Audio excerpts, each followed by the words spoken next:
Mais je demande à un leader, on a créé la blockchain pour qu'on puisse faire des transactions financières sans décliner son identité, non, de façon anonyme. Mais dernièrement, j'ai suivi qu'on a arrêté Do Korga, le fondateur de Tornado Cash là.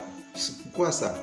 Il faut savoir que tu fais une petite confusion. Quand tu fais une transaction en Bitcoin par exemple, ok, la transaction n'est pas anonyme, mais elle est pseudonyme. C'est la différence qu'il faut faire.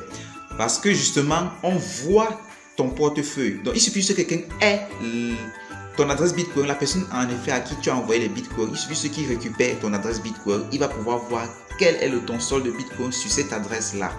Donc, c'est pseudonyme. Ouh là là. Bon, je n'avais pas fait quand même cette différence au niveau des termes, mais gars. Très bien.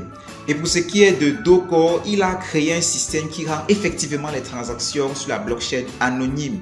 Et du coup, les gens l'ont utilisé pour des choses illicites, bien sûr, et ça n'a pas plu au gouvernement. Ah, non, là, je comprends mieux.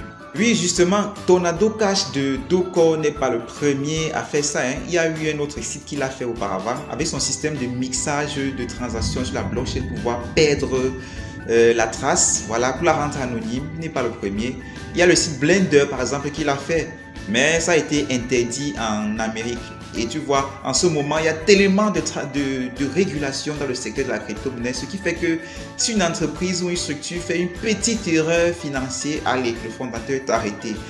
Exactement, ce fut le cas pour l'arrestation le fameux Luna, de celui qui a été arrêté, le fondateur de Luna, son nom m'échappe. Il a été arrêté. Et dans les coulisses aussi, celui de Nexo, je crois, il a déposé sa démission, gars. Les gars, ça ne va pas. Dans ce moment, les gars ont peur. Les gars ont peur de ouf. Les gars démissionnent. Mais oui, bien sûr. Si tu veux toujours les conseils de mon coach, abonne-toi à Les Crypto Pratica et Really Business Aventure. Allez, ciao.